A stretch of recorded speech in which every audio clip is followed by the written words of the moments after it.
So thank you for coming to this event by Bothy Project. Um, we're due to be here for a kind of uh, a couple of hours, but we're going to have a comfort break sort of after the third speaker. So hopefully that will mean that you can go and get a kind of fresh glass of water. I imagine most of us are feeling quite warm, although I seem to still have a jumper on. But anyway, I might kind of um, remove that somewhere through the point where my temperature balances out.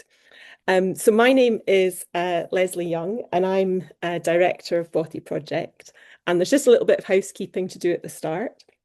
So the event is being recorded and made available online within our library of talks. It'll take a little bit of a little moment to get it online, just with a couple of holidays that are coming up. But it will be there in the next kind of 10 days or so. The closed caption function in Zoom is operating, and you can enable it at the bottom of your screen. If you're happy to keep your camera on, it would be lovely if you do so that the event is kind of friendly and kind of convivial. But there's no need to if that doesn't suit what you're up to. It would be great if all but the speakers could mute their mics. Please put questions in the chat anytime. And my colleague Evie Edwards, who will maybe give us a wave, will marshal them at the end. Or you can ask them in person at the end of the session, after all the speakers have kind of presented. So in this online discussion, we're presenting the work of practitioners of contemporary performance who spent time at Sweeney's Bothy on the island of Egg. And 6 practitioners went there at the end of last year and up until about kind of April this year. So they were Sinéad Hargan, Sinéad Hopfinger, Gillie Kleiman, Shawn Nayar, Hamshya Rajkumar, and Gail Sneddon. Sadly, Sinead isn't able to join us this evening, but it would be great if the other residents could just do a quick hello, just so that everybody can kind of see who they are. So Sarah Hopfinger. Hello. Hello, nice to see you. Gillie, Hi. thank you for joining. Shawn, you've gone back inside. You were outside a minute ago. I will be back outside, don't you worry. But for now, Okay, you'll see me in the sun very soon, don't you worry. brilliant. Okay. Hamshya, Hiya. thank you. And Gail, Hi, everybody. brilliant. Thanks. So the residents were selected from an open call for UK-based practitioners who considered their practice performance art, dance, choreography, or theatre, and had kind of 3 years of kind of practice under their belts. We're also pleased to be joined this evening by Luke Pell, who, along with artist Clarinda Z and academic Lucy Weir, selected the 6 performers from a really strong and impressive set of applications back in July 2025. Luke, do you just want to do a quick wave? Thank you. So Luke has, over time, described themselves as a maker, curator, facilitator, noting at heart that they are a poet and dramaturge engaged in choreographic thinking. He's a They are a regular companion in practice to other artists and arts organisations as a dramaturg, facilitator, writer, researcher, and artist support. As a performer, they've worked with Helena Hunter and Pacitti Company, Rosemary Lee, Janice Parker, Dive Queer Party, and as a guest writer in James Lay's Love Song for Lavender Menace at the Lyceum Theatre in Edinburgh. And it was a real pleasure to have Luke kind of on the panel and also kind of join us kind of this evening to bring the process of the kind of this set of residencies full circle. I'll maybe just do a quick introduction to Bothy Project, and then Luke, maybe you can tell us just what you recall about just the selection and just the sort of sense that you and the other selectors kind of got from the kind of brilliant applications. So just a few words about Bothy Project for those of you that you might not know us. So we're an independent charitable arts organisation, and we provide creative residencies in bespoke, small-scale, off-grid spaces in Scotland. We currently run Sweeney's Bothy on the island of Egg, on Scotland's west coast, and we're working towards a new Bothy on Skye, which will be operational next year. We host creative residencies for practitioners in visual arts, craft, music, literature, and performance, as well as thinkers, researchers, and people local to each Bothy. We've got 5 residency strands, those for creative practitioners, which was what this cohort was kind of organised through. Self-directed residencies, where artists apply and then cover their own costs, or we help them kind of find funding from other sources. We work in partnership with organisations like Visual Arts Scotland and Cairngorms National Park. And then we also have a set of residencies called neighbourhood residencies, which operate for people who live locally to our Bothys and are not necessarily, they wouldn't necessarily consider themselves creative practitioners. We also have a fledgling strand called Fieldwork, which is for researchers, academics, and other experts investigating landscape in its widest sense, who can benefit from time in the Bothys and want to share their research with a wide audience. So the aim of the residencies is to allow residents to explore creativity, landscape, and living simply. The residencies only last a week, and maybe through some of the kind of presentations and kind of discussion, we'll get a sense of what the residencies are like, but they're solo residencies. It's in a small building, which is a live work space, and you really feel kind of connected to kind of the landscape and the community on Egg. Okay. Luke, can I maybe ask you to kind of just reflect on because you've actually done a residency, I can't remember which year, but also you kind of saw all the applications and kind of had the pleasure of kind of, and the difficult job of kind of in the end, we were meant to select 5 residents, but we couldn't. We needed to have 6. So that tells you something about how persuasive Luke was.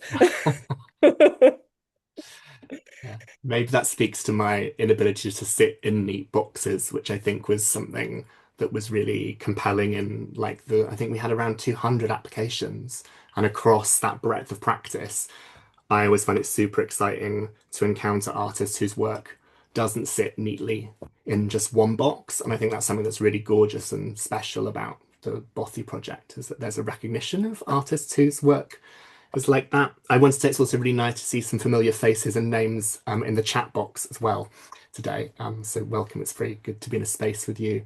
Yeah, I think some of the things which came up for us, which was, super exciting, were the questions that artists are with right now in terms of their inquiry and practice, but also questions about form and the wider world, and then what being on this sort of residency and in this Bothy can or might bring to their inquiries. So while there isn't a desire for that to be site specific, there were people who were asking questions about things like scale, space, bodies, or what is body, land and habitat, community, mobility, rest, resistance, access, pain, and grief and rage, which all feel very pertinent just now in the world. So it was a pleasure to be part of the process, and as I say, yeah, to encounter so many kind of polymathic beings. And I'm really looking forward to hearing how people's time was this afternoon.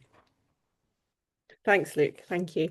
So so to start off, we'll kind of turn to Sarah Hopfinger for her kind of what she's chosen to share with us. So Sarah is a queer disabled performance maker and dance artist based in Glasgow. Her practice is informed by somatics, authentic movement, disability dance, ecological movement, body focusing, live art, and her training in contemporary performance and ideas around cripping choreography. Sarah's practice is underpinned by a crip politics that approaches disability as a valid and valuable life way. She uses the term crip in a similar way to other disabled activist artists, a political approach that embraces and celebrates disabled bodies as knowledgeable and skillful. She uses dance and performance to challenge narratives of disability as tragedy, dejection, and victim. Her artistic approach is also philosophically based in ecological thinking that acknowledges humans' unavoidable entanglements in non-human life. Her intention is to practice a crip politics and ecological philosophy through how and what she creates. So Sarah, over to you, if you don't mind. Thank you. Hi, everyone. I am just going to share my screen.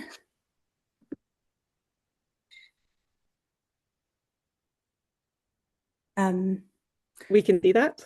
Can you see that? Yeah, just because now I can't see anyone's faces, I could just see my own face. So I will just look into the abyss and hope that you're still all there.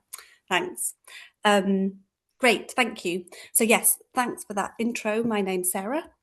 I'm going to do some reading in a sort of chatty way. So yes, I'm an artist and researcher.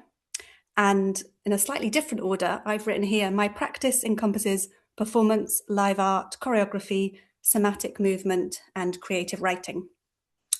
And through my work, I engage with disability and crip thinking, chronic pain experience, and ecological questions. And if there's any kind of overarching method to my creative process, I'm sort of coming to think of it as a kind of anti-method. And that is, I don't have one way of doing things. But what I do know is that my practice is about asking questions. A question in response to my lived experience, in response to the world around me, and then trying to put myself inside the question, inside the unknowns and the complexities of it. And usually the first part of a creative process for me is about finding my way into the question so that I can explore and play and get lost inside it. And it's from this place that the beginnings of a piece hopefully emerges eventually. So I usually don't know what an artistic form the work will take, whether, for example, it'll be a solo dance piece, a collaborative performance, perhaps a piece of writing, or something else. And usually the form starts to emerge once I've spent my time inhabiting this, what I think of as like the space between the known of the question and the unknown of its possible answers. The Italian performer and author Chiara Bassani speaks about how the work of an artist is not to teach something, it's to stay inside a question, to resist the temptation of closure. So an example of a past project is a project called Wildlife, which involved collaborating with trained and non-trained performers and dancers, as well as non-human materials, to try to inhabit the question, what is wildness, or what is human wildness? More recently, my project, Pain and I, involved me literally putting my own body inside the question. I've lived with chronic back and neurological pain for nearly 25 years. But until about 7 years ago, I'd mainly just related to my pain as a problem and a barrier to my life and work. Through making Pain and I wanted to turn towards my pain differently, to work with it rather than despite it. And I was asking, how do I collaborate with my chronic pain? And what is chronic pain knowledge? The piece involved autobiographical text framed as a love letter to my pain and movement that embraced the limits and possibilities of my chronic pain body. For me, making art in part is about giving my agency over to the inquiry. And this isn't about giving up my agency. It's just that I try to let the inquiry take me somewhere that I haven't predicted, somewhere that I couldn't have predicted. It's more about what wants to be made than what do I want to make. So currently I'm at the early stages of whatever is the next piece. And my question is about how living with chronic pain might have something to say about what it means to live and relate with wider ecological pain. Or another way of putting it is how living in a troubled body might say something about what it means to live and stay with the trouble of our wounded earth.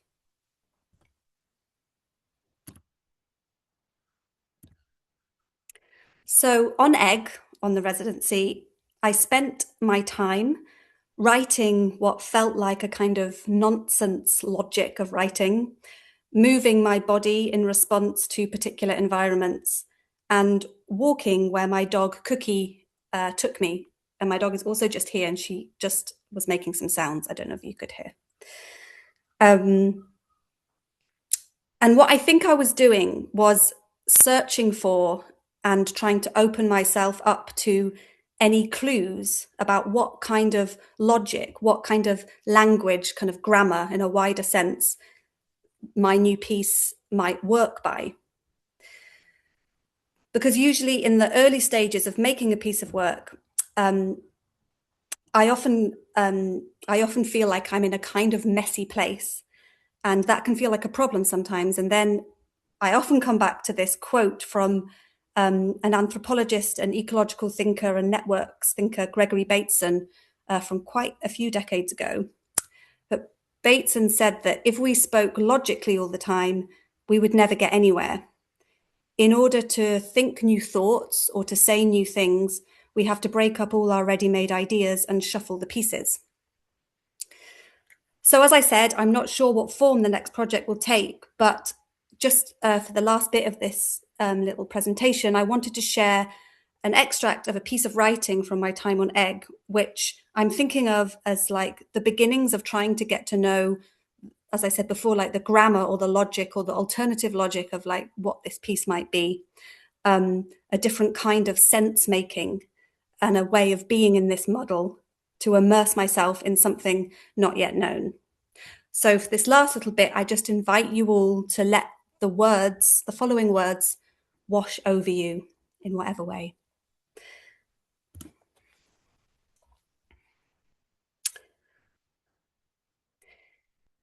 If I think very fast, will I stop speaking?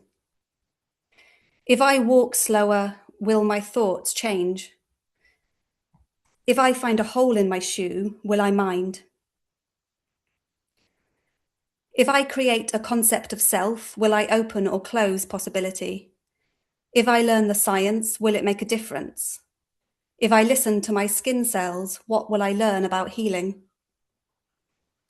If I say help enough times, will someone know what I need help with and tell me?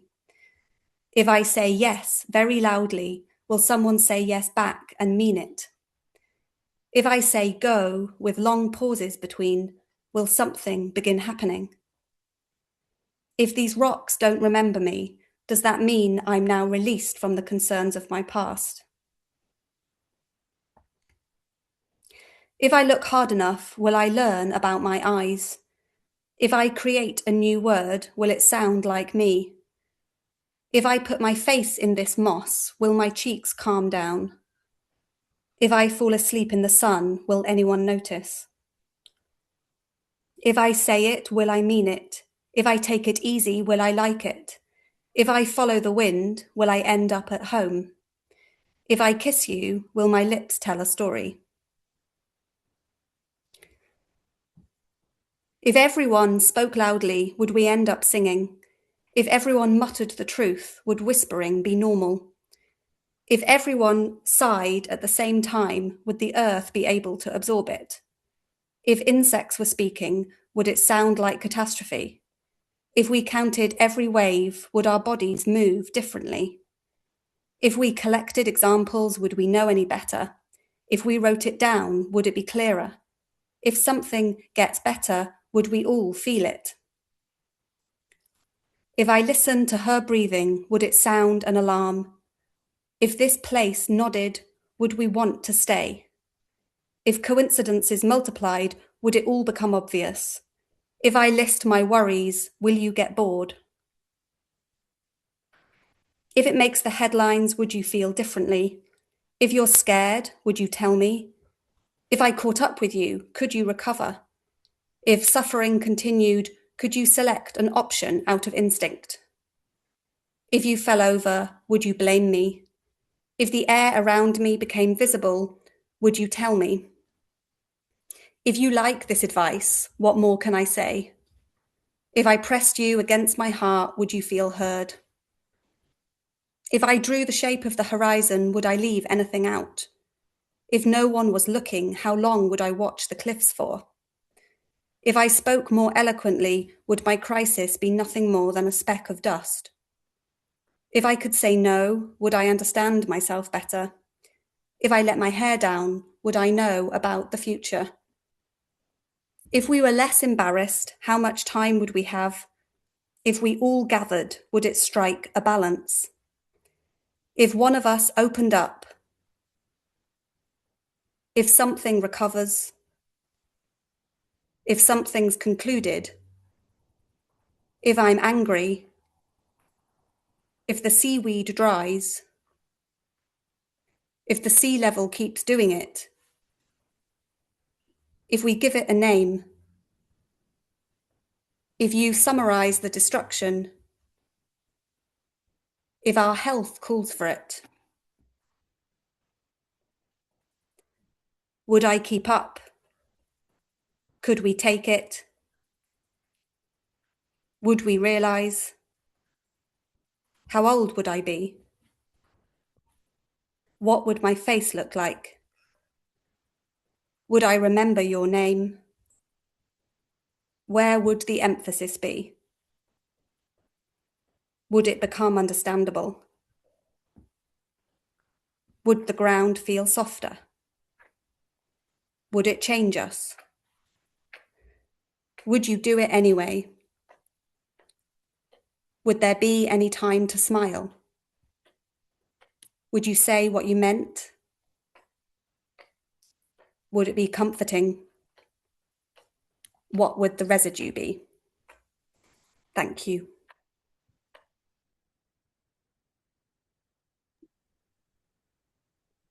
Thank you so much, Sarah. That was like an extraordinary kind of sort of contraction and kind of expansion between kind of um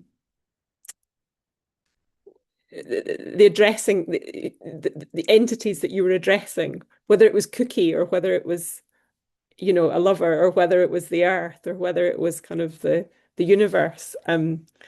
Thank you so much. That was really very, very powerful. Thank you. Luke, are you able to say something that's less I don't know, sort of emotional? Probably not, knowing me. But I have two things I'd love to ask, and maybe Sarah, I'll ask them out, and you could choose which one you'd want to respond to or not. Um, the first one was while you were just reading and I was listening, I was thinking about response and responsibility. And having encountered some of your practice before, I'm really conscious of this thing of, because of who you are and how you are in the world, there's a way that you pay attention and things that you notice. I was curious to ask you about how that was on Egg, whether there was anything else about attention that came being in the Bothy there. So that was my first one. And the other one was towards the end, you were talking about health and keeping up and taking it. And I was curious, both reading your application, but also since you've had the residency, about the assumptions that are sometimes made about which bodies get to go where and which sites are appropriate for which bodies and what's accessible. And I wondered if you had any reflections or things you'd like people to hear about that. Is that clear Yeah, enough? they're great. I mean, also what Leslie said, it's really interesting and helpful. And I've now got both those questions and were swimming around my head. So maybe I'll just respond Yeah. to it. Yeah, I guess the thing about responsiveness and responsibility, that actually makes me think about, Leslie, your kind of comment about different bodies or different scales of response. What am I responding to or addressing? And I suppose that did feel very present on Egg, I guess, because I was being there. That sense of even just the literal scale of what you can see in terms of the place, with like these huge cliffs behind and the whole sea in front, and then the details of where you might be. I guess I spent a lot of time actually just kind of being quite still and like just being at the Bothy looking out. And I think just whatever that is, whether it's a slowing down or a shift that comes and goes, I guess I was noticing that my responsiveness was different, like over the days. Like when I arrived, I had been like a bit anxious the few weeks before, and I was kind of like, right, let's get down to the work, and and that didn't really work. And I liked that the place asked of me to have a different, or to be reminded of that kind of responsiveness that isn't like that productivity responsiveness. And even though that's my aim in my practice, is to not be in that productivity kind of like logic so much. Of course, I'm in that because I'm in the world and I'm in the culture that we live in. So it was like a reminder of like coming back to my practice, but the place kind of, I kind of thought, well, yeah, I guess that was a pleasant kind of surprise that happened. And it's interesting what you say, Luke, about the accessibility and bodies, and because that has felt very present in my work. And I guess I haven't explicitly yet until Egg. I've done it kind of in my life, but in my arts practice gone into less urban areas with that question. It's been a question in my work and life for years. And it was interesting with my dog Cookie, because she's a very happy dog. She's also quite a traumatized dog.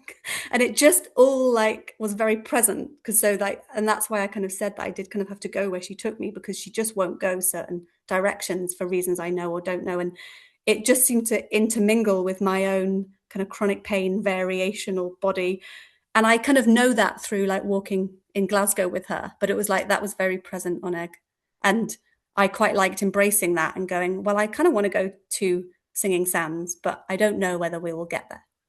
And then, so like having Cookie there became part of the inquiry. There's probably more to say, but yeah, I won't go on. Well, maybe we can kind of, I think there will be lots of kind of overlapping kind of themes and kind of, maybe kind of contrasting observations kind of as we kind of move through the kind of presentations. But thank you, Sarah. As I say, that was great. So next is Gillie Kleiman, who is an experimental choreographer. She's been making performances, texts, events, and pedagogical encounters for 17 years, presenting her work in venues and festivals associated with dance, theatre, live art, visual art, and social activity. Some of her work addresses mostly a professional audience, akin to scientists publishing in an academic journal. Other parts address a non-professional audience, akin to scientists speaking on a podcast. Each are formally inventive, respond to expertise in dance and performance practice in the 20th and 21st centuries, stretch conventions of practice, and speak purposefully into a political and social context. But the latter is also invested in demystifying contemporary dance and performance, offering agency to art-skeptical people and finding new interfaces for complexity, including through participation of non-professional artists. Gillie, thank you. Hi everyone. I don't have anything to show, but I can speak. So I proposed to Bothy Project that I would go to Egg to work towards a one-to-one performance, so a performance for one performer and one audience member at a time. And this came out of a body of practice that I've been developing since maybe 2021. So my focus in my practice for a long time, including kind of research practice, was professional performances with non-professional performers. And I was really, really interested in that. And I'm still very, very interested in that. I'm sat in a room with curtains closed, and that's why there's this like bit of light. But I just don't have anywhere else to sit. It's really hot. So, trying to move away. Yeah, and then in 2020, I became interested in thinking about fat bodies and dance. I'm a fat person. I've been fat for most of my life. Um, and the thing I always say is fat people are about 2/3 of the British population. But we never see any fat people in dance. That's a shame for dance because fat people do cool things all the time. So that has been the kind of the thing that's been underwriting my thinking and practice for the past 5, 6 years. And somehow, well, I started to get interested in how fat bodies came into contact with each other because as a bona fide nerd, I'd sort of cast out to find works that involved fat people, specifically dance works. And there was a lot of like 5, 6, 7, 8 routines. And then there were more kind of experimental things, but often the fat bodies weren't touching at all. And I started to think about what it means for fat bodies to be in contact with each other. And so when I've done lots of things, people refer to contact improvisation because that's a form that people already know. For those who don't know, contact improvisation is quite a codified, but the practitioners of contact improvisation constantly say it's not codified and try to include every time some people are dancing in contact into contact improvisation.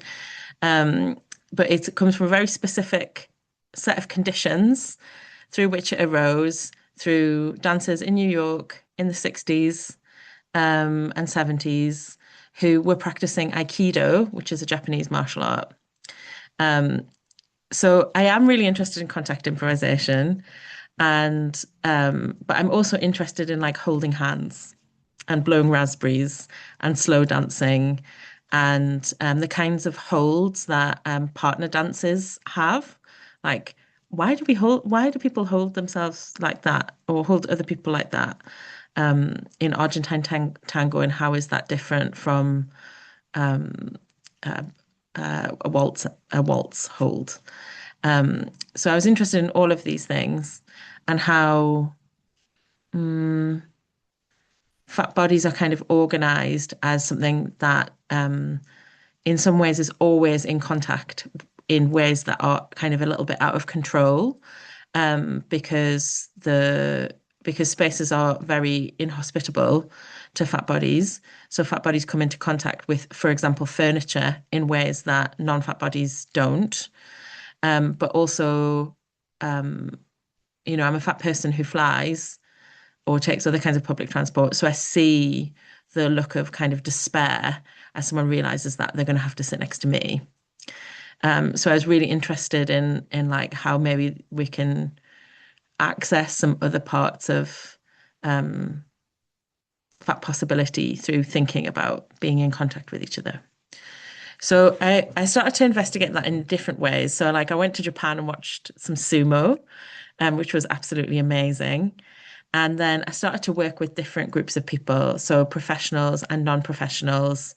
It's quite hard to find other fat professional dancers. And And if anyone knows anyone, I'm always happy to hear. I've got a list. I'm always looking for more people to work with. And that has been really, really great. And sort of oddly, I ended up getting opportunities where I never had to organize my ideas into a project with a name. Which is very unusual. I mean, I don't know if other people have the same experience, but for me, that is quite unusual. Normally, I have to pretend I know what it's going to be at the end, and then, like the whatever title that I've made up in a panic in an application becomes the kind of dramaturgical guide of what I'm then going to do. So I was suddenly like, I had a little bit of money, which was about internationalizing artist practice, and then I had a little bit of money, which was about exchange, and all these things happened that meant that I could really just investigate. I could just do my work. Wow, amazing. Um, and as I was doing this, I realized that out of this body of practice, there maybe are three works. So the thing that I then did organize into a project because I wanted to try and get money to pay people was a stage work. And I spent quite a lot of last year developing that stage work. Yeah, I imagine lots of you know this, but the conditions for making any kind of work on stage are very poor. So that's still ongoing. But we've made a lot of headway, and it was really great to start to work with professional fat dancers in that investigation. But what I missed when I was doing that was the interaction with non-professional performers or people who weren't engaged with me in the same kind of collaborative space. And so I think somewhere in the future, there'll be some kind of durational version of the things that we were working on that involve non-professional performers. But the thing that I don't know about anyone else, but I find art making like a sort of weird navigation through a series of red herrings. Like you think you know what you're going to make, and then you're like, yeah, I'm setting off on this direction. And then you take a moment and you step back and you're like, oh, maybe it's actually not that, it's this thing. But you couldn't have gone anywhere at all if you didn't allow yourself to have these things sort of subjunctively like in the future. But the thing that really stuck was this idea of a one-to-one performance. And I think this was mostly because in working with all of the people that I worked with, and I worked with people in the US and Brazil and various places in the UK, I really understood that there was a value in participating in these processes, experiments, scores, activities that were putatively built towards a stage work, but actually doing them with each other was really, really valuable. And I started to think about how that could be the encounter, that could be the part of the artwork. And it feels like one-to-one performances have gone a little bit out of fashion in the UK. There used to be loads, and now I hardly ever see them. And I've got some ideas about why that might be, but maybe I'm just a bit sort of resistant. Just like, I'm going to make one, even there's no conditions. And so what I did on Egg, well, first of all, I have to say that I went to Egg in what everyone told me was the worst weather week. It was like a disaster, and I couldn't get the first boat. And then I was on the long boat. It was 4.5 hours. and vomited all the entire journey. And everyone was so nice, and I felt very embarrassed because Egg, of course, is very, very small. So then I kept seeing the people on Egg who'd seen me vomit. I mean, not directly, but they'd seen me looking very green on the boat. So being in the Bothy was like the first couple of days were just a sort of recovery period. Because I really felt like I was like wobbly the whole time. And then I remembered that I'm terrible at working alone, and that I suddenly was like, oh, who am I if I'm not kind of applying my facilitation skills? And got quite confused. So I was sort of singing and dancing in the Bothy for most of the week. But I also found myself doing this like quite technical, quite bureaucratic thing of designing this performance as if it weren't going to be me performing it. So writing a score with all of these activities where it would be extremely clear what to do if I weren't there. And so I was looking at that this week. It's really odd.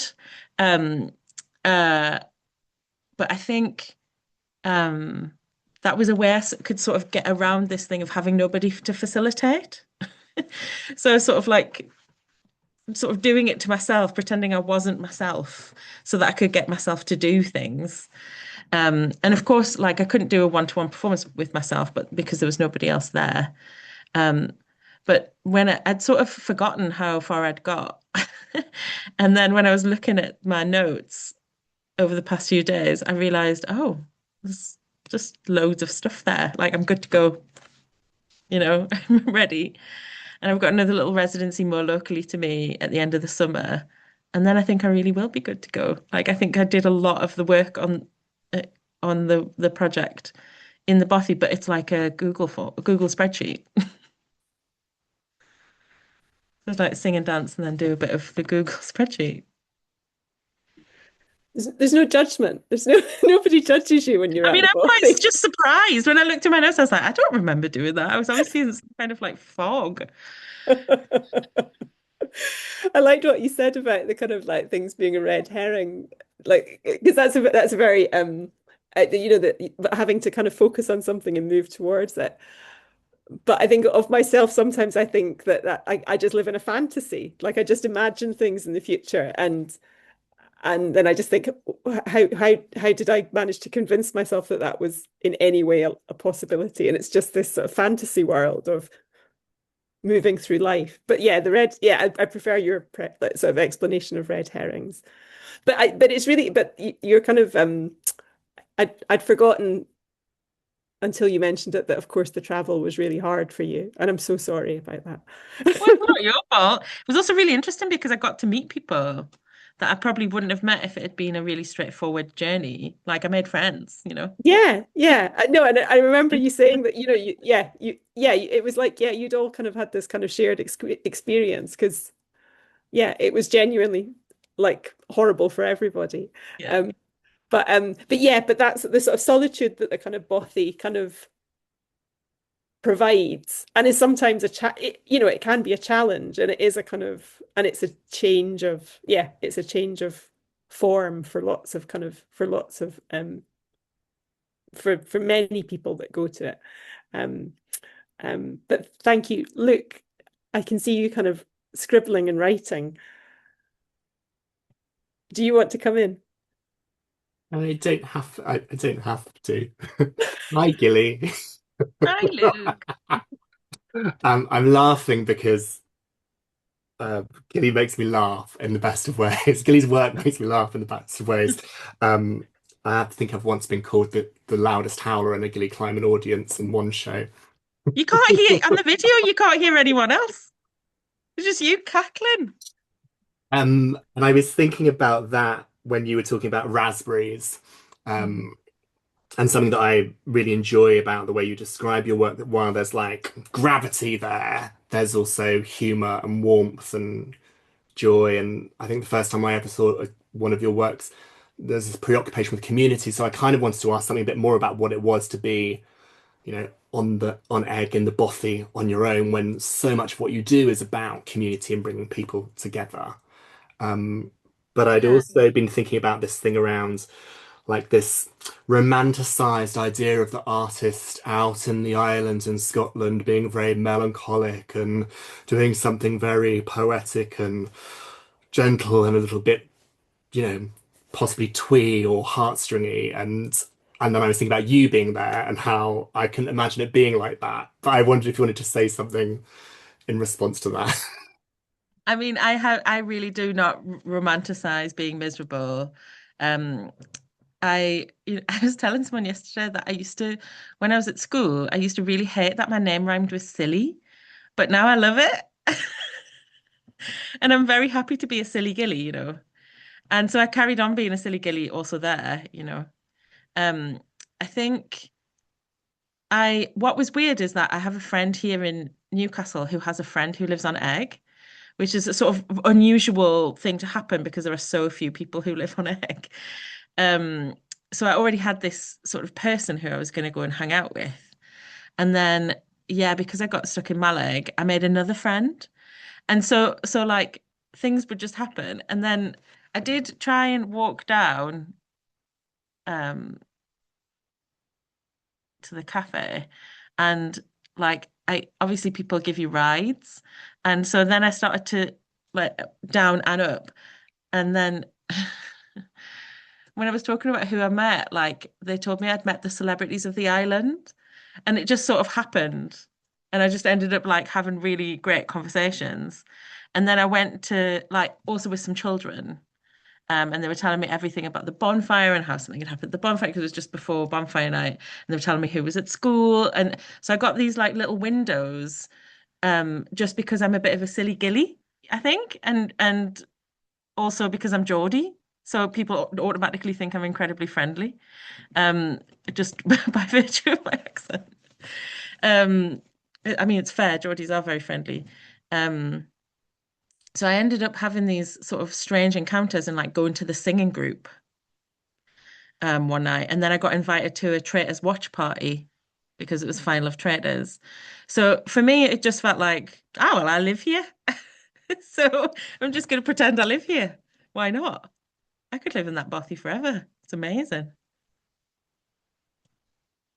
Oh, I don't know. I think it would wear off as a kind of as an environment. It's comfortable for long enough, and then I think you need a change. No, okay, okay. Well, if we ever put it up for sale, Gilly, you'll be first on the Thank list. you. Thanks. Good to know. Right. I'm gonna say thank you to Gilly and then kind of pass on to kind of Shawn, who's admirably kind of taken us outside, which is great. It's really lovely to see the blue sky. So Shawn Nayar is a performing artist who traces queer diasporic histories to expose the violence embedded in their colonial fractures. As these histories are tumultuous, his body of work contorts to capture them by facilitating critical discourse across intrinsic movement pieces, multimedia installations, and performance lectures. His work is innately malleable and adaptable to different sites.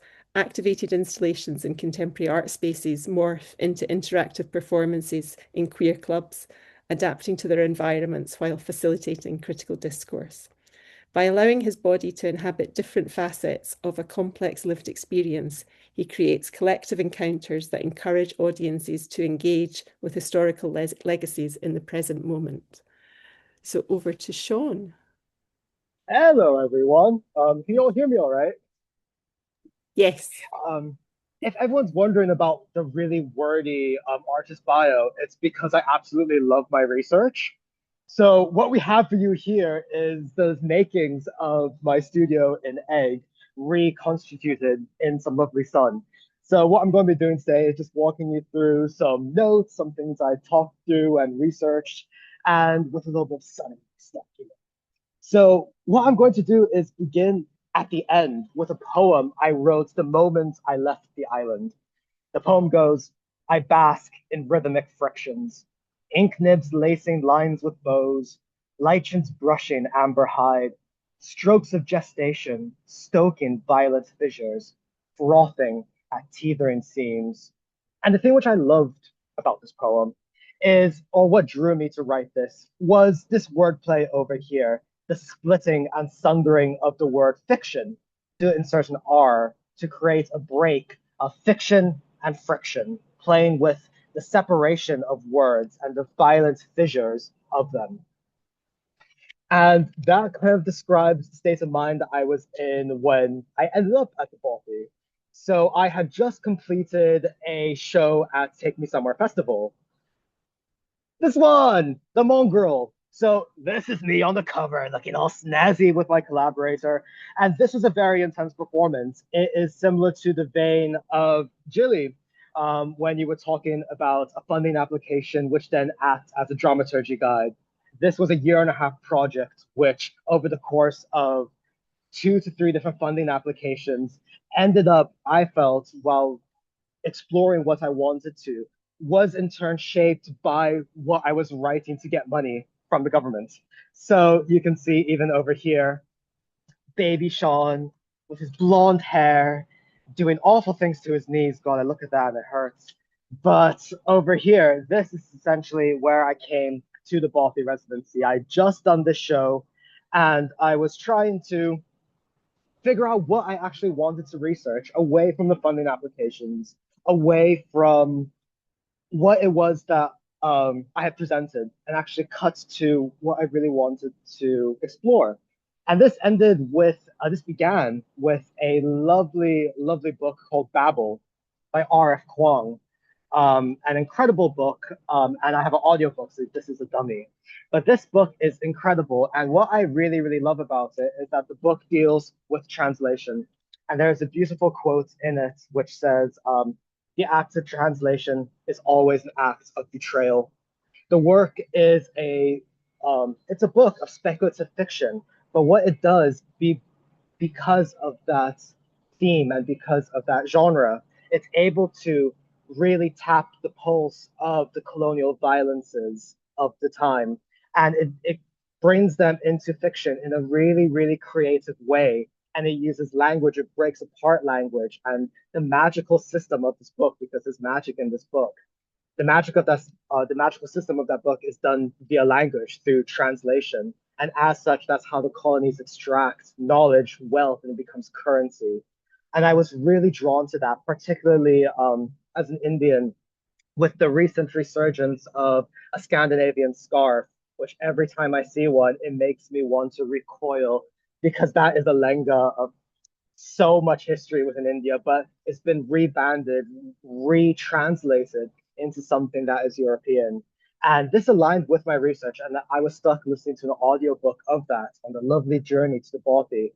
And I was there crying into my headphones for 2 to 3 hours, forced to listen to this heart-wrenching ending, which really caught at my soul.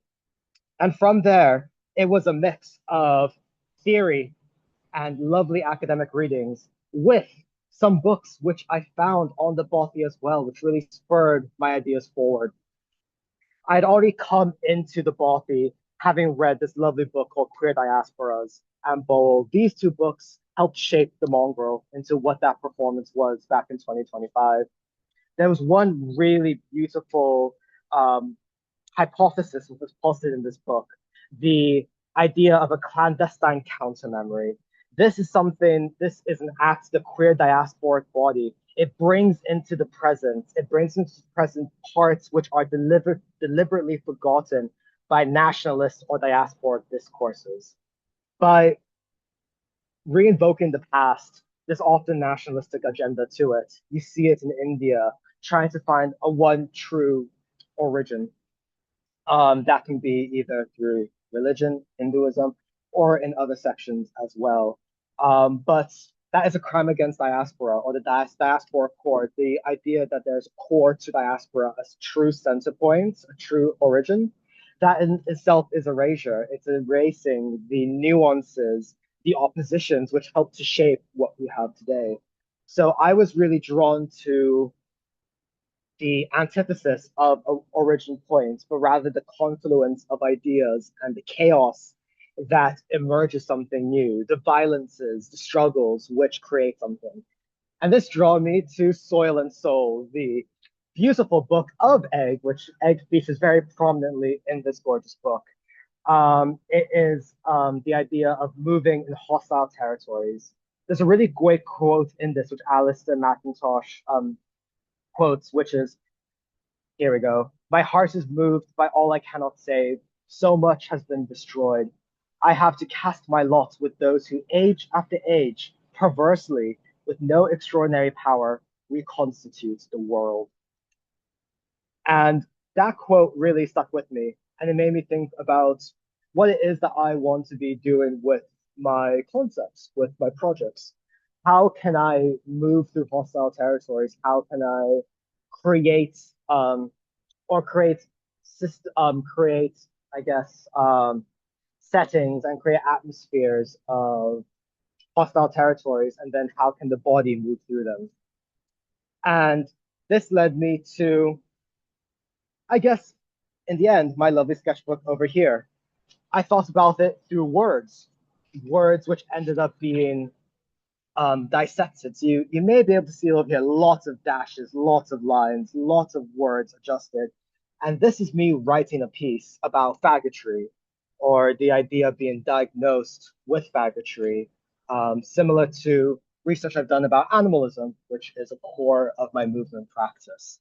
So this was a writing piece which I wrote considering faggotry or the faggot as an illness, something to be diagnosed, very much linking back to the diagnosis of homosexuality as a perversity, as an ailment of the soul. So I wrote this creative piece, and with it, I was really thinking about Babel, the fracturing and sundering of words, mistranslations as violence. So I was really looking at wordplay, and I just really, rather than the actual work, I do love the work that I wrote, but it was the diagrams which I ended up creating, very much similar to the American system of education. You have sentence structures where you have cross sections of different synonyms. You have over here different spellings which I can consider. So it was writing a piece, but breaking it apart across the page. So while I do like the final piece, and the final piece is on my Instagram underneath a reel, which is a big disservice, the piece which I really like is here, which is illegible because you see all these sorts of deformations. You can follow this page and you can find different sentences. You create something new as you read this page.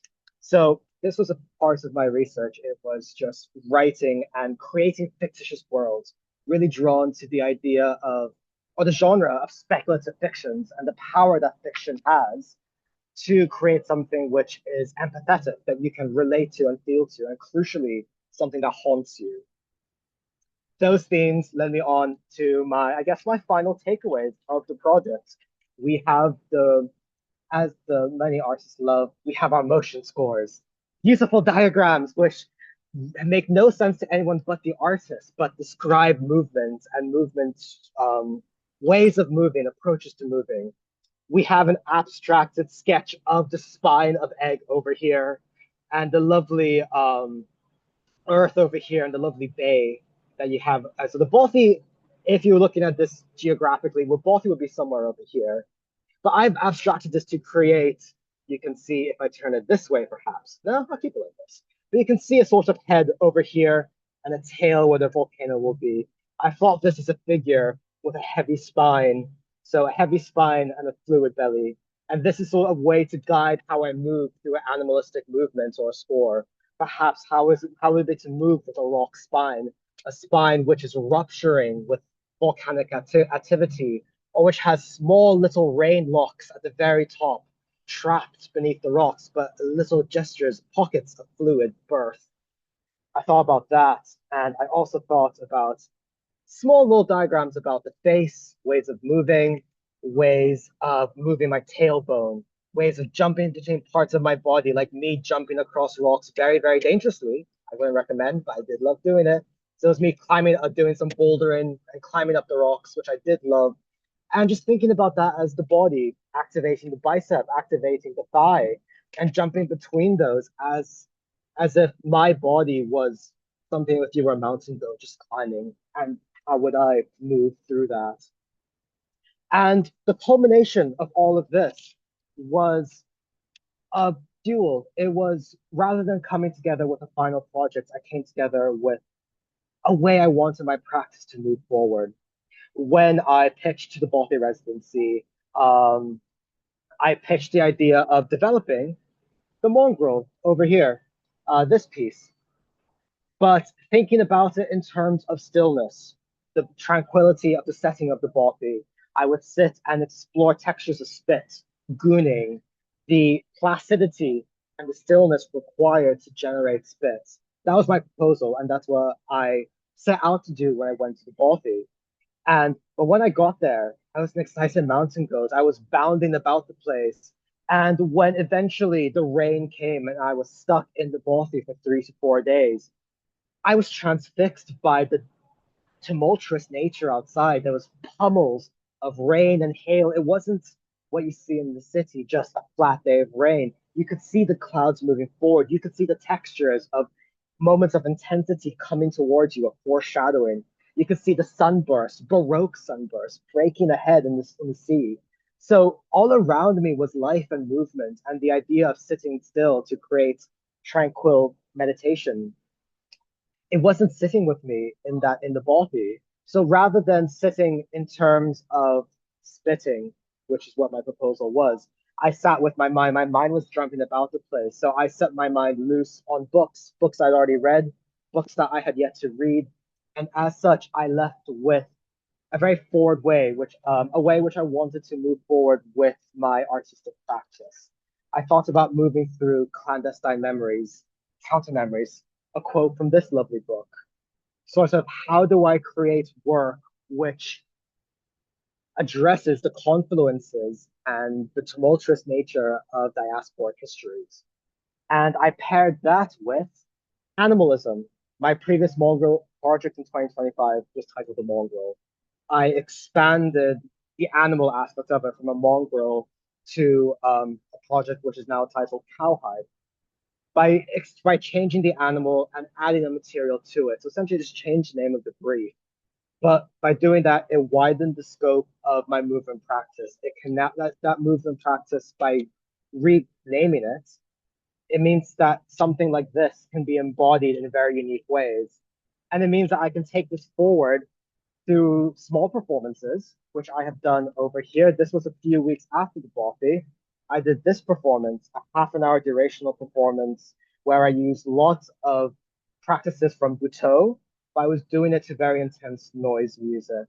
So you can see that I illustrated the drooling here, but this was me drooling, covered in ink, but doing it very violently, drawing from the sort of evocative nature I was seeing on Egg, and essentially trying to embody some of these textures over here. Look at that, parallels. No, but you can see that I drew from these ideas to begin this work over here.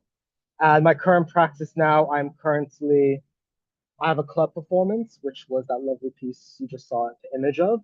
That I'm attempting to pitch to a few different festivals and club nights to take around.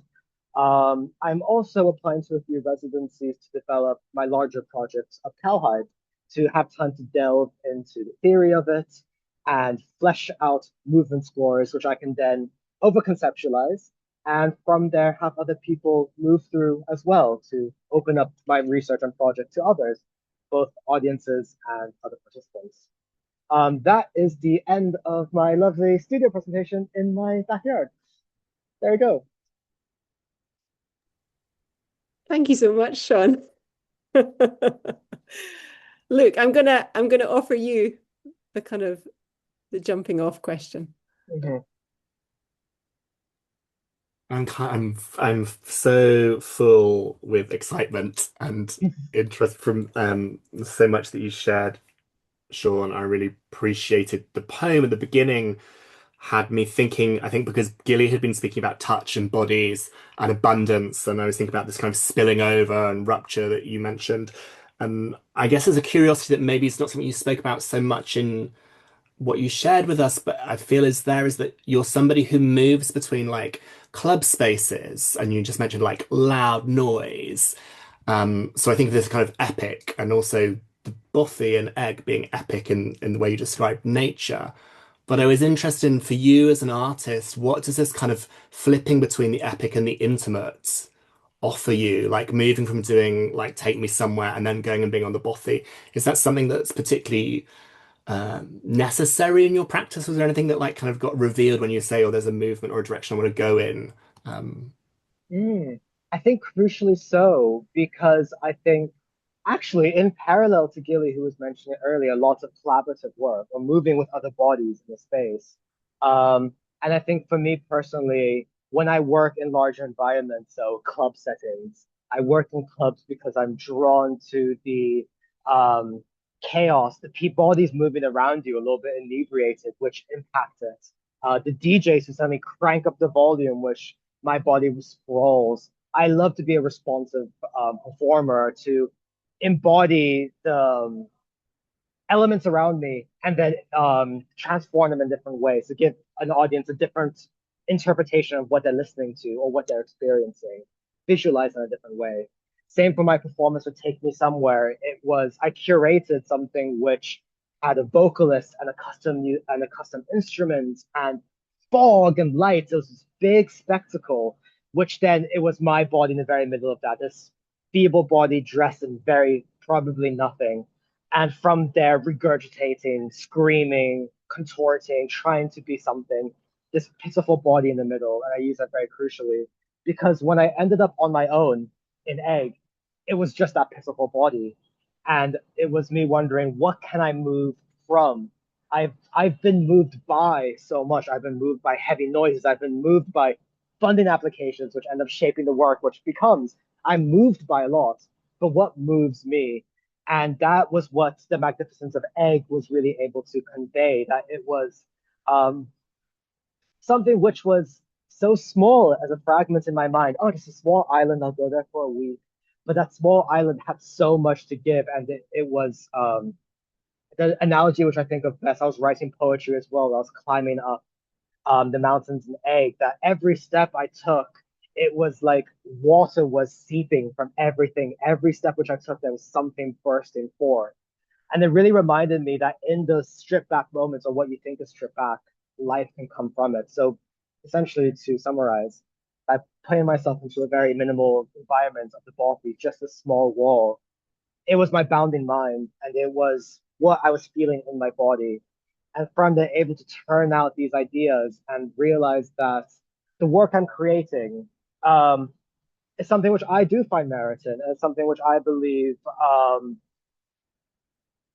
has a lot of ways which could be shown to audiences, but also a way for me to move with others as a way of connection. So it's sort of that intimate space creates a foundation in me to sort of trust my body, trust my movements, to then sort of put myself out there again, to be like, let's go to like another club night, let's try something new, let's put myself in these vulnerable positions, because I'm from that setting of intimacy, I was able to sort of get a stronger foundation to then bare my soul a bit more. It sounds like it sounds, I mean, I think I do recall this from your kind of like what you kind of wrote, that you identified that you would need a regenerative moment, that you Mm-hmm. kind of saw the kind of like the the effort and the work and the physical kind of challenge of the kind of the mongrel piece that you were kind of like working on. You saw that kind of almost ahead of you as a I don't know, like a point to collapse after. Yeah. Yeah. But the restorative and the kind of regenerative um um possibilities. I mean, although Bothy generally as an organization, we really avoid the kind of thinking of the Bothy as a retreat, because it's not about kind of, it's not about, it might be about solitude, but it's not about isolation, because it's within you know, there are neighbors and there are people and there are kind of there's so much activity kind of going on. And then your description of the I can see the kind of water kind of coming out of every kind of you know, when it rains and it's just there's just water everywhere, and it's kind of yeah, it's vital. There's a vitality to it which is actually sort of um um primordial kind of in a way. It's kind of it's yeah, it's kind of deep within kind of the geography and the geology, um and available to kind of connect with and kind of tap into. Yeah. And I guess also, even though I was talking about sort of the ice, like essentially finding grounding for myself, it was something where that analogy of like the ground bursting with life. Everyone I talked to as well, there was so much inspiration from there, from talking with the taxi driver on the way back to the port and finding an island, which was finding an album which was recorded there. to exploring the caves. There was so much inspiration, which I just didn't talk about here, but it was something which every single body I interacted with was just so, yeah, of the island, just so much, yeah, just, yeah, great. Okay, well, that's maybe a good point to just take maybe a 5-minute comfort break because it is a kind of hot day, so that maybe you'll need to kind of grab some kind of a glass of water or some fresh air. So if we come back at 10 to 7, so 6:50, we will carry on with Hamshya and Gail, if that's okay. So see you in 5 minutes, everybody.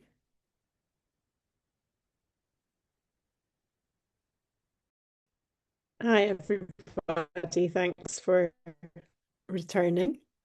Hopefully refreshed. I'm going to guess that most people have kind of made it back. And so our next speaker is Hamshya Rajkumar. Hamshya is an interdisciplinary artist working across performance, sculpture, ecology, and also working with community seed libraries. By situating the body outside the constraints of binary structures, they explore our human place in a world where nature is separate, dominated, and objectified.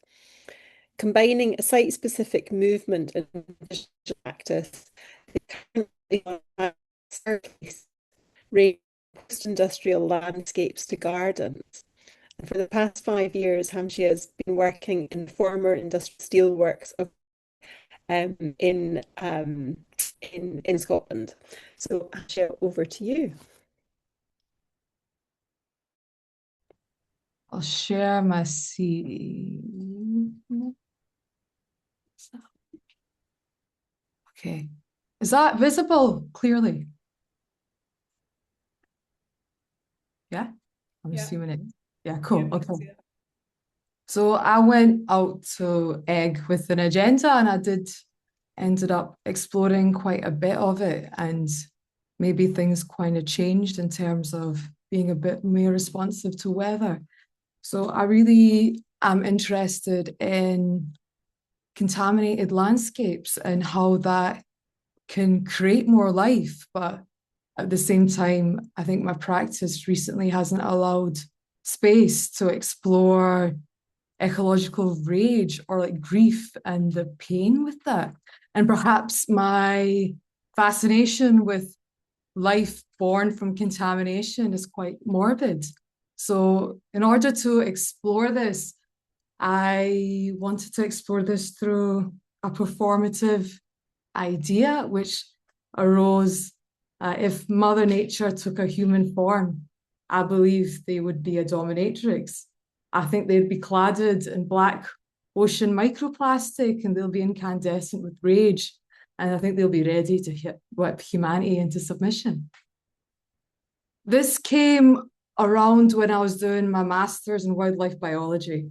I'm dyslexic and I really struggle with learning a new language of like scientific naming of say like birds and bugs, and such naming that is like really strong with like Latin and Greek and really speaks of hierarchy just really annoyed me. So I ended up coming up with this figure of a dominatrix to help me learn, and it ended up being quite fun. And I really wanted to think about how to bring this figure alive in some way.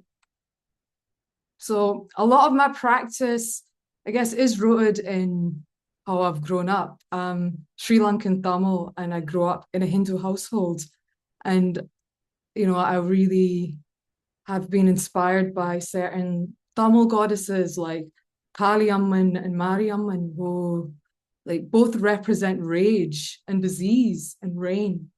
And I really wanted to embody that into my practice, mainly because I trained as a Bharatanatyam dancer when I was very, very young. I actually used to come out to Govan Hill a lot to do my training. And, you know, it's a very much hyper femme practice. You know, there was no, even though the dance was very much rooted in like the ecology of the sub-Indian continent in terms of how you can embody like mudras and hastas as hand gestures. We also would embody stories of like the Hindu god repertoire, but that was heavily curated, and you would never be able to access maybe elements that felt darker or angry that might not please. And there's a essay called Young Girls Were Harmed in the Making of This Dance that really went into how this dance was actually rooted in sex work. And when the colonial period kind of ended, how high caste Brahmin women cleansed the dance with their bodies being the caste next to God, and how what I learned, which I thought was like really ancient, was actually heavily curated and wasn't really real. So I thought, you know what, even though part of this dance, I love elements of it, but it made me really uncomfortable in ways in how I maybe viewed my own body and self. There's elements of it I really loved, and that did include, like I said before, like mudras and hastas, but also included heavy stamping. And I've got really bad knees now, but one of the things that really attracted me to going out to Egg was working up in the Singing Sands. And the Singing Sand beach, Bothy was fairly close by, and I would watch, the weather changing. It's very clear. You're so up high in the hill, you can really see when clouds would part or when the sun was maybe going to appear.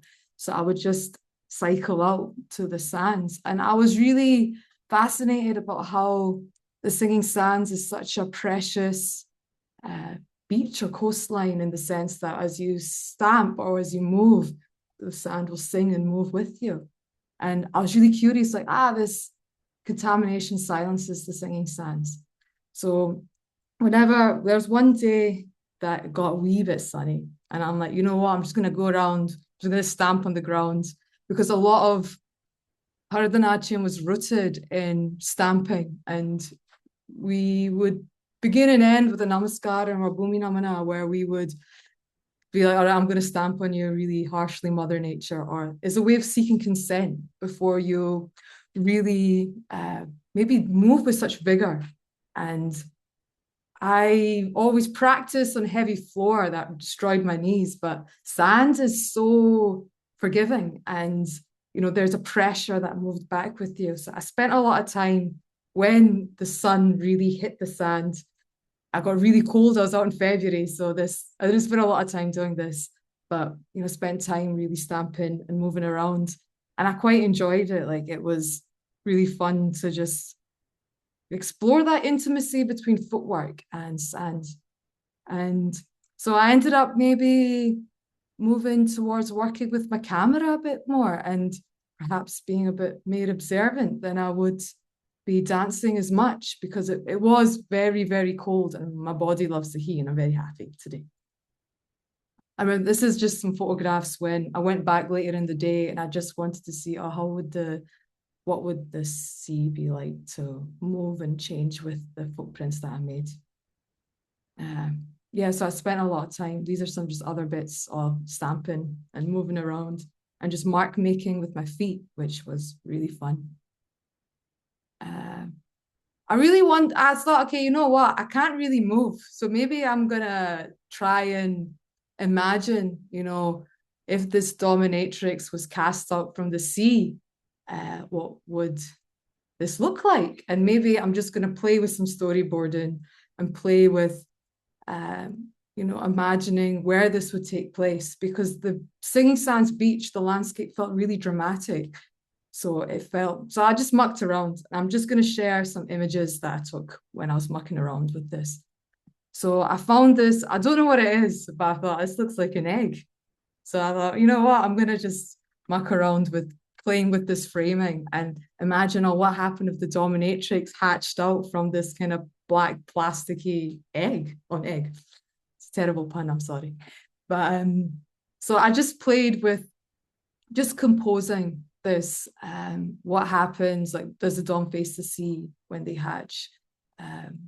What happens, how can I maybe frame the harshness of like winter, because maybe some of the shots I was taking, you can't really tell seasonality. So I was playing just with the framing of my camera and framing it maybe with glitter, which I saw was like very much, you know, it looks like the beach was really well taken care of the residents or the people close by. And yes, these are some images that I took with framing. I remember being out there where just the weather got really dramatic, and I kind of enjoyed it. I don't mind pushing my body to the limit in that sense. And I was like, oh, is the dawn cast out of like grey misery?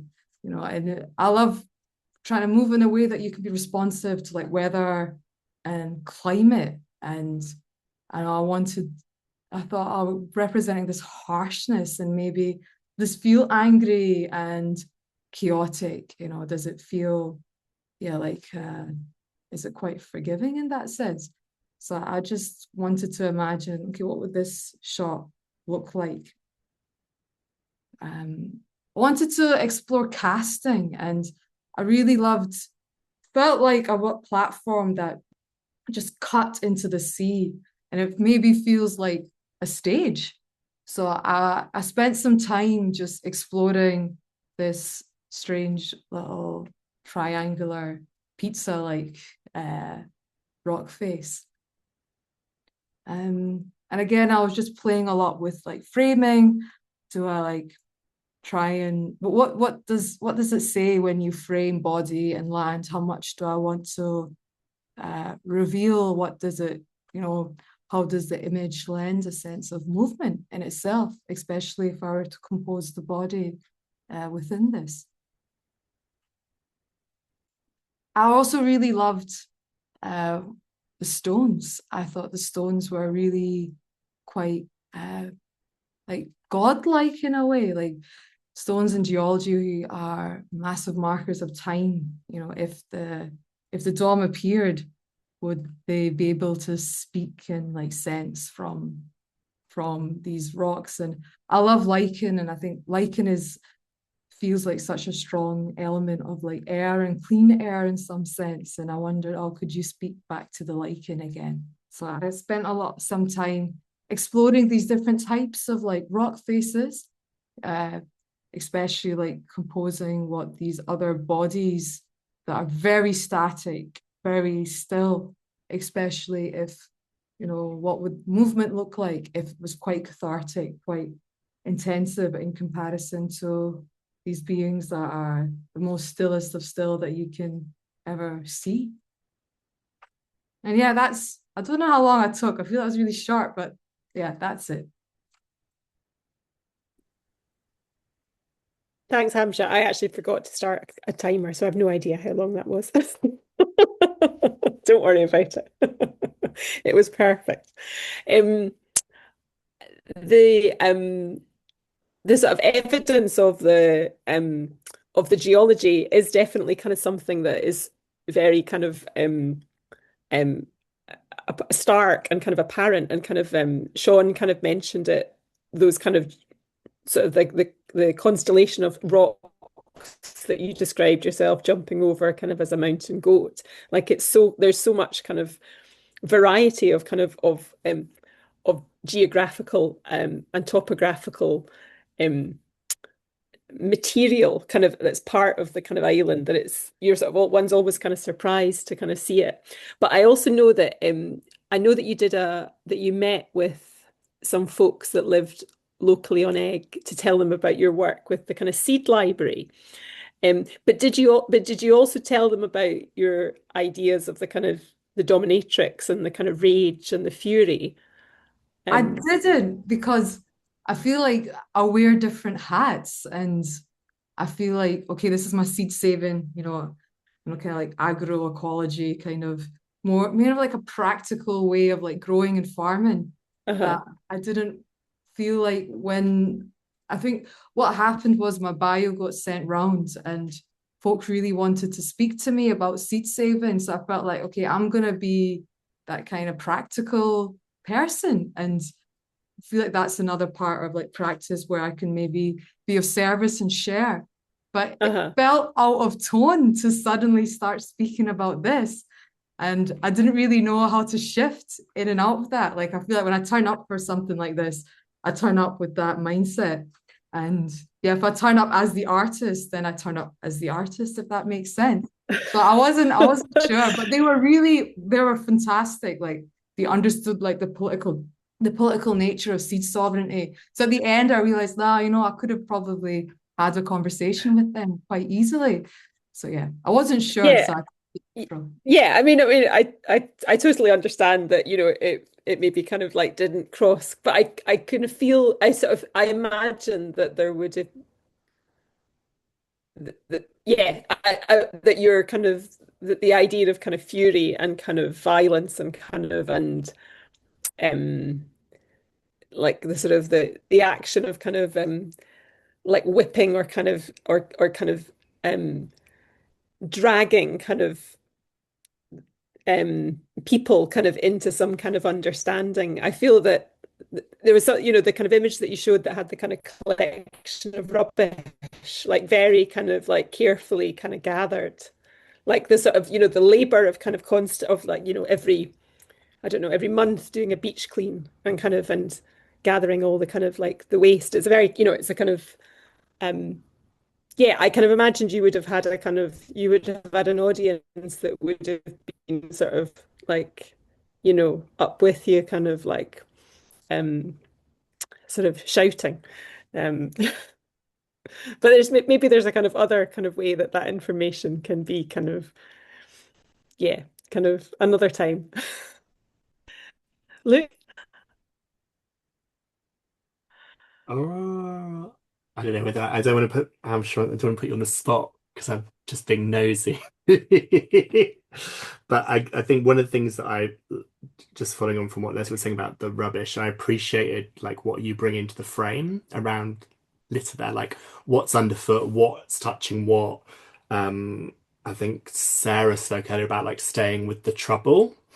And on your last slide, you did TBC and you were talking about like stamping on different surfaces and knowing that you've kind of done really like long form research before, like with Ravenscraig and stuff. I was curious as to whether there's like a where might you be stamping next or what surfaces might you be um yeah attending to following the time on egg.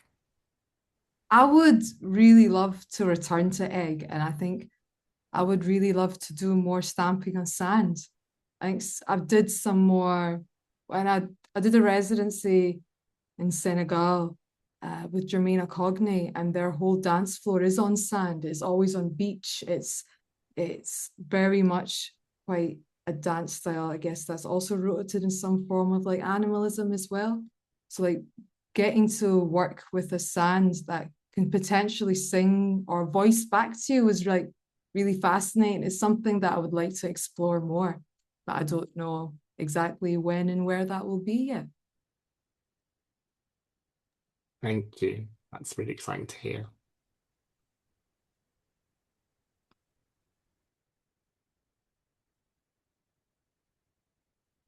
We might have lost Leslie with Has Leslie with dropped the off? internet.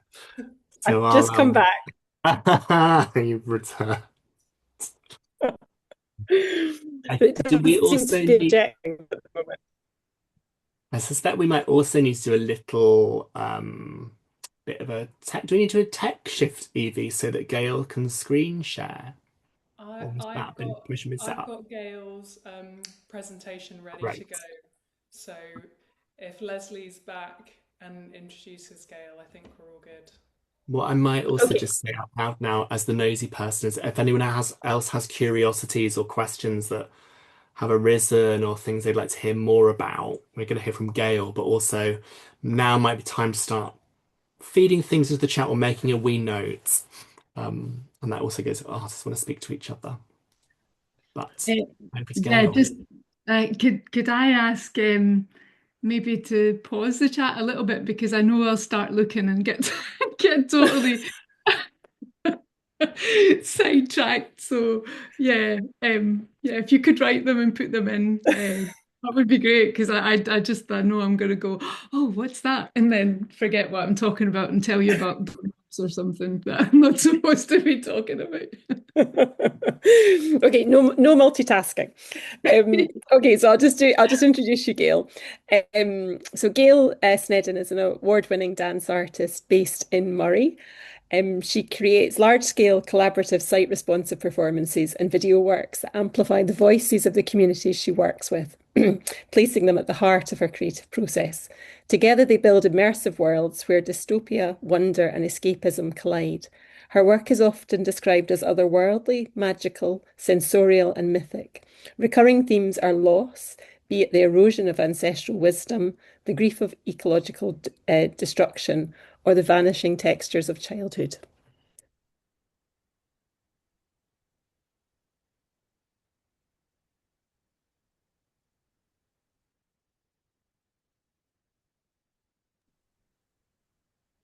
Can you see that, Gail? I can see the Oh yeah, Leslie, you disappeared, but you're back. That's great.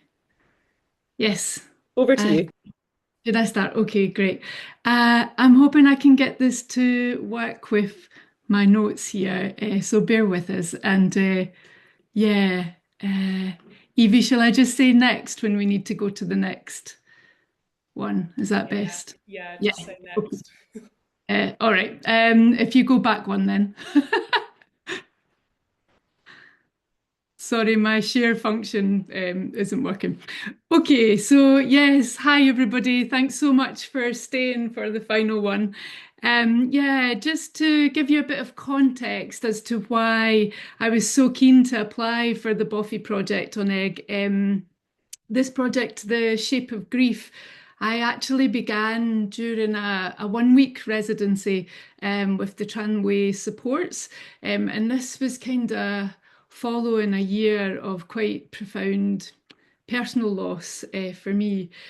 And during that week at Tramway, I worked a little bit with my own body as sight, but also researching a lot of mourning rituals across different faiths. Yeah, and this led me to reading quite a lot about the coffin roads, these historic paths where grief was physically moved across landscapes. It was a community event, and people would walk with stones that would then become like the cairns that the coffin would be rested on.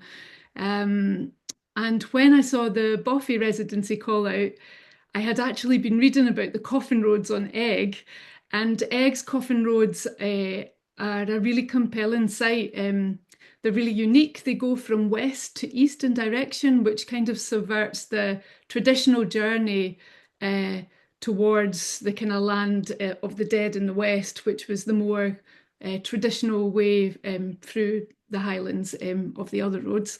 And the island has quite a rich grief culture as well, in terms of the deaf crooning and songs of the Hebrides. Yeah, so yes, it was kind of felt like a really resonant place to deepen the work. So Evie, could you give us the next one? Great. Just move it on here. So yeah, I arrived on Egg in the second week of December. The Friday boat had been cancelled, which meant that I then travelled on the Saturday, and I actually found myself on a boat with a funeral party. And it felt very significant for the project about loss and grief. Yeah, and I had been reading a lot about the kind of old Highland traditions and ways around dealing with the funeral and that journey. And here I was kind of witnessing a contemporary version of that journey. I spoke briefly with the family and friends on the boat, and later with Lucy, who was supporting us on the island, and others about the old traditions and how they've continued and how they've changed. So yeah, it was kind of a strange, quite emotional kind of start to the journey. And this picture was taken when I actually took a wrong turn on the way to the Bothy and ended up on top of the hill. But it kind of felt quite celestial and a kind of remembrance of kind of how small we are within all this. Yeah, so a bit of a interesting start.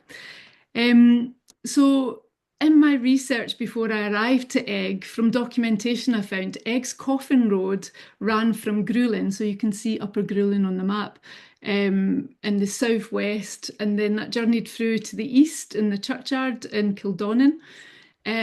However, when I met a local historian, Camille, she explained to me that all the roads on Egg actually could be considered coffin roads. And indeed, there was a resting stone, which is the other picture here, on one of the roads that came from the north of the island. So it was really wonderful to get that really local knowledge. Camille's written quite a few books about Egg, and yeah, just kind of get an understanding of, oh, it's interesting that they were kind of moving through the whole island.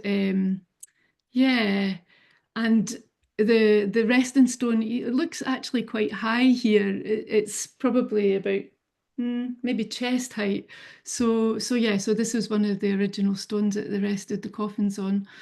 For the purpose of the research, I stuck to the Grulin to Kildonan route, as it wasn't used by any public transport, so I could work quite freely on that.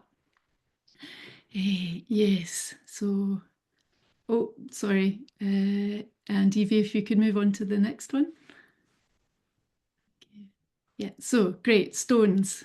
Yeah, so stones have actually shown up a little bit in my previous work as well. I don't actually know much about geology, maybe like kind of O-grade geography level. So I was really keen to use that kind of wet weather to do a bit of a deep dive on that. So yeah, I looked quite into the kind of geology, and again, Egg is quite particular. The kind of if you look at the rock sculpt kind of structure here, which is Ansur, I hope I've said that correctly. It's kind of glassy pitch stone, and it's about 59 million years old. And that is basically a kind of cast of an ancient valley. So if you imagine that the kind of valley, yeah, was in the middle and the land was either side, and the land's kind of fallen away. So I was thinking quite a bit about what is there but not there, in terms of loss, and yeah, this kind of larger landscape, but also kind of digging into stones and the kind of ancient wisdom around stones and how people were using stones in the rituals as well. That kind of older memory, kind of older than human grief. And in mythology, stone often is a meeting place between the two worlds, and the kind of living and the dead, and the human and the divine, and the kind of ordinary and the sacred. Yeah, so I was kind of looking at the functionality of the stones and the ecology, and like standing stones, cairns, gravestones, sacred rocks, all these things that suggest endurance, and something that remains when people pass away. Yeah, so the kind of remembrance in stones. And Evie, could you move on to the next one? Yes. So, yeah, so I guess the beginning part was walking with stone. Yeah, and taking this old tradition of walking the Coffin Road. The Coffin Road took about 2 hours to walk, and it's one of the shortest ones actually of all the Coffin Roads across Scotland. And people carried stone as a symbol of their grief, and stone gave a kind of physicality to the weight of sorrow. So I was playing a little bit with that. And then the stone cairn would also become a resting place for the coffin, where there's really interesting beliefs around that the coffin had to be elevated, because if it touched the ground, the deceased might return to haunt people. And also the belief that spirits enter the coffin and disturb the journey of the soul. So yes, kind of thinking and playing with this when I was working with the stone out in the Coffin Road, and each stone kind of showed on the cairns kind of showed that someone had walked there with their loved one. And over time, the stones formed like a kind of lasting memorial in the landscape. So the cairn that you're seeing there on the right-hand side is actually the Piper's Cairn. So yeah, you start to get an idea of how the cairns start to shape the landscape as well. Yeah. So yeah, Evie, if you could go on to the next one. Yeah, so building these kind of collective memories across the landscape. And I worked a lot with different weights of stone, working with different parts of the body. How much can I carry? How does it make me feel to work with these weights? I worked with endurance. How long can I go for? How long can I carry this for? What happens to the landscape after that I release the stones, and how does that start to shape? I also worked quite a lot with the stones. I don't have a picture of it here, but stones and fishing nets, and carrying multiple stones and dragging and working with the weight of multiple stones, multiple losses. Yeah, just kind of trying to get an idea of the collective as well. This idea of working grief out the body really made sense to me, and I could see why they chose for the coffin roads to be such arduous routes lasting days.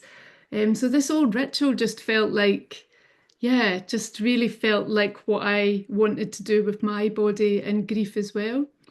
Yeah, being there in December, the weather was just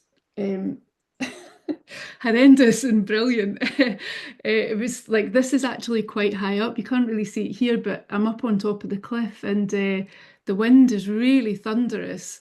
Some of the recordings of the wind were just extraordinary, and it really feels like the wind moves you around the space. And I played with like kind of exposing bits of my body to try and like move wind through the body as well. Yeah, so yeah, what is it to carry those ancestors with you, or carry your lost with you? Was a lot of what I was kind of working with there. Yes, Evie, if you could move on, that'd be great. Yeah, so I also worked with studying kind of where the grief was in my body and how the grief was moving around my body. And working up on the hill let me really expand this and start to build tasks about how I might then be able to offer this to other movers. And I had a lot of questions around care in terms of working with grief as well, and working with grief in the body. And yeah, so I spent quite a bit of time trying to refine tasks that I might want to take on and share with people, and see how they might respond to that in a safe way. So yeah, that's that. And Evie, if you move on. Yes. And then thinking, for me, the grief, although at first was really identifying on the inside, I did very much feel how grief was moving around the body and moving the body. So I was choreographically playing with how that was shaping me. And these were some of the drawings at the time, just about how that inside to outside and outside to inside was moving. And yeah, sonically as well, I was really thinking about the wind and how that was working, and how that was kind of working with the shape that was moving around me, and maybe finding a way of resolving itself as well. Yeah, so again, trying to build up tasks that I might be able to share with others as well. Great, thank you, Evie, if you could move on. So yeah, the role of, I guess I was thinking about the role of community in grief, and I was quite lucky that I landed the day before the Christmas fair. which I heard is like quite an important day in Egg. So I got to meet a lot of people, and it was really great to share the project and kind of get their thoughts around how they were meeting that, and yeah, their questions about what I was doing up on the Coffin Road. And here is Camille actually with the red glasses, and Heather Martinez is at the back there. And Heather was actually staying on Egg for 6 months, taking some time after a recent bereavement and developing creative resources around dealing with grief. So we had many long chats and walks, and Heather may be the first person that I started to share some of those early thoughts around how I might work with other bodies. And the other picture is actually just a night that a bunch of the women that I had met, we all went to the beach and had a bonfire, which was lovely. So yeah, it was really nice to kind of share in community about these, yeah, where I was at with the project. Yeah, so what next? So yeah, in February I got to take some of the findings, especially around the work with stone, into the studio, working more in an ensemble context through the Rough Mix programme with Magnetic North. And I was really curious to further develop how we use stone in our language, and stone idioms, like phrases that, yeah, how to explain it, like stone dead, set in stone, between a rock and a hard place, leave no stone unturned, heart of stone, like a rolling stone. Like many of these stone phrases that were used, that had like links to grief, but yeah, just like this quality of stone, what that was bringing up there. And yeah, and then how I might shift some of that into the performance space as well, and start to think not in a site context, like how that might work. So these were just a couple of photos from doing Rough Mix. Great. And then I had an application into Creative Scotland Open Fund to be able to take the project, the research, a wee bit further with the Shape of Grief. So I've now started to integrate some of those early tasks with dancer Crystal Zilwood, composer Kim Moore, and costume designer Jen Campwell.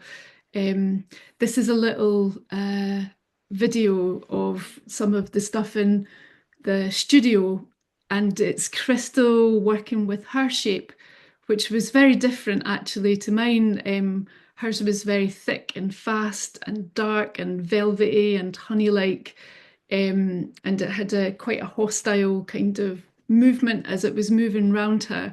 So I thought I would share a little bit of that because of yeah, how that started on Egg, with me trying to find it within myself. I'll show a little bit. I might be running out of time, so maybe I'll do a minute and stop. Okay. Yeah, and then we will have to swap to yeah. questions, which yeah, But we're sort of. Shall I just go can't get through? it to play. Oh, right. Okay. Well, we'll move on then. Oh, okay. Okay, that's fine. So yes, so this is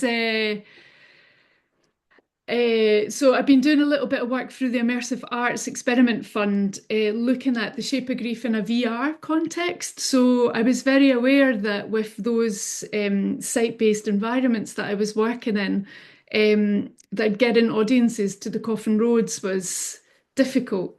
And how I was going to be trying to create this movement of grief around the body, how that might work as well. So yes, so I've been looking at that in VR and in ambisonics, how we might do that. So this was actually yesterday in the ambisonic studio.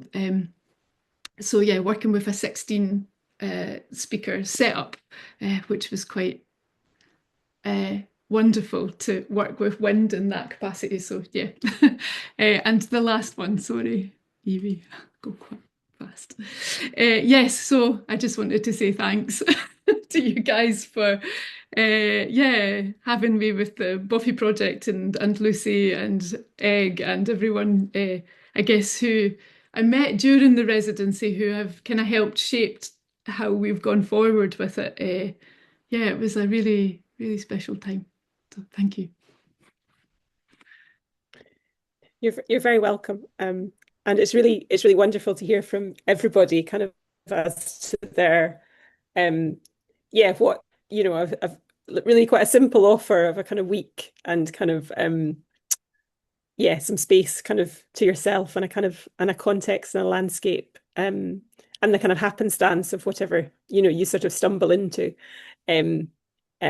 is kind of effective and kind of leads to kind of really productive kind of creative production.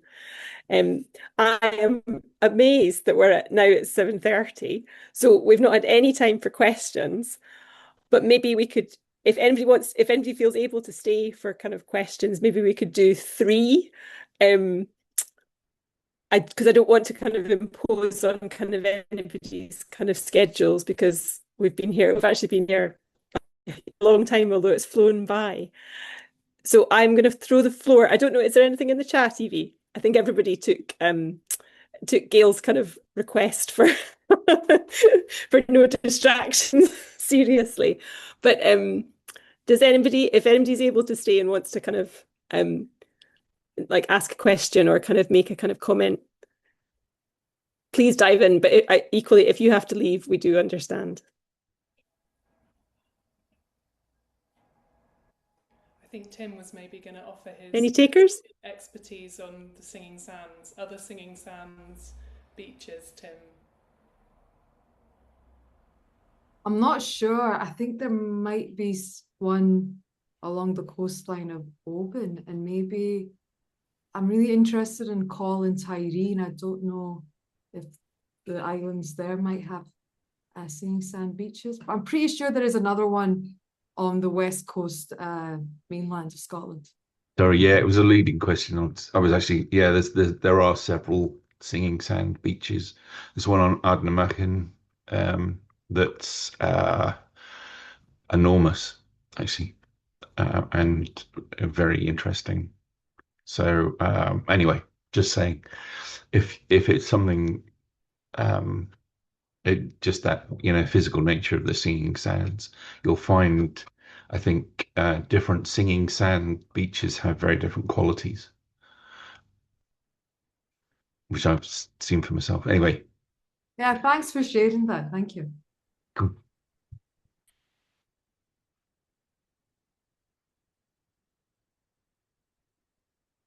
Offerings? Oh, I think you're buffering a bit, Leslie. Oh, okay. But I don't think we haven't got anything else in the chat yet, but lots of thank yous. Okay. Okay, well, I'll kind of, since the internet is now giving up, I shall bow out and kind of thank everybody for their presentations and also for the attentive audience. And thanks to Luke for kind of joining in the kind of discussion. And thanks to Evie for marshalling all manner of technology. It's been great to have you all, and the sort of the possibility to kind of offer the residencies is something that we're able to do with kind of Creative Scotland's support, as well as the kind of the community kind of on Egg being a kind of a very supportive kind of part of the kind of the jigsaw. So thanks to everybody kind of who's involved. And I wish you a very nice evening. Thank you so much.